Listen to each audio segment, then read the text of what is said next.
మోషే ఎన్ని రోజులు కొండ మీద ఉన్నాడు చెప్పరే? యోషువ కూడా కొండ కింద అన్ని రోజులు గట్టిగా చప్పట కొట్టండి. దేవునికి స్తోత్రం, హల్లెలూయా. అది పరిచారకుడు అంటే.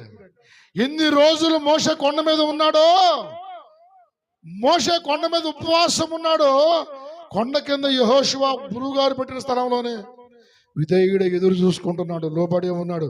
గురుగారు వస్తాను ఉండరు నాన్న, వస్తాను ఉండని చెప్తే అక్కడే ఉన్నాడు. ఆ నమ్మకత్వాన్ని గమనించిన దేవుడు, ఆ త్యాగాన్ని గమనించిన దేవుడు, ఆ విధేయతను గమనించిన దేవుడు, ఆ లోబడే మనసును గమనించిన దేవుడు. ఇప్పుడు చదవండి యెహోషువ 1:1.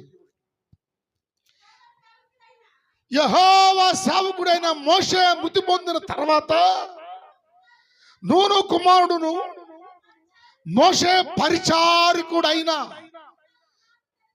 దేవుడు నీకు తోడై ఉన్నాను, భయపడబాక, నీ పరిస్థితి అంతా మార్చబోతున్నాను యెహోషువ అని చెప్పి ఆ వాగ్దానాలని మీకు తెలుసు.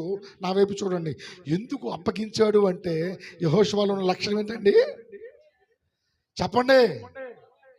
లోబడిన వారికి ఏమి ఇచ్చాడు తెలుసా? నాయకత్వాన్ని ఇచ్చాడు. మోషే మంచి నాయకుడు.